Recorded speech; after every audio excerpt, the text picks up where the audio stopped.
Nuş olsun Asakda. Sağ ol, sağ ol.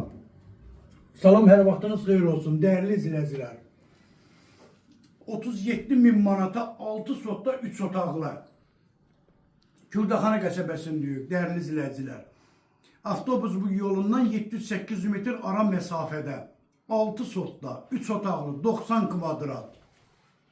Bax, qonaq otağındayıq, dəyərli izləyicilər. Bax, gördüyünüz kimi. Evdə abo işləri qalıb. Bax, bura qonaq otağıdır. Bax, burayı yataq otağı. Bura ikinci yataq otağı. Bura mətbəxdir.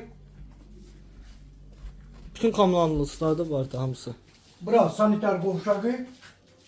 Yəni kafel metağı qalıb. Ya Allah. Wi-Fi-nə kimi hamısı quraşdırıb, sayğacların hamısı var. Bələdiyyə sənədidir.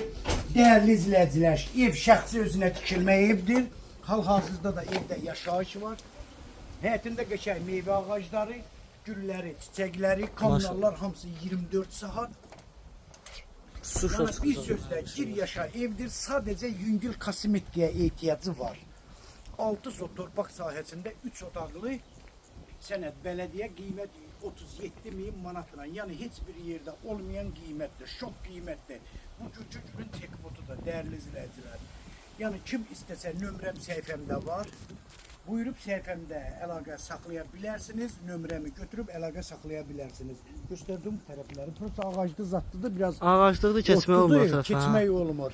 Maşallah hər şeydə burada gülləri, çiçəkləri, hər bir şeydə yaxşıdır. Oldu dəyərli izləyicilər, sağ olun, Allaha əmanət olun.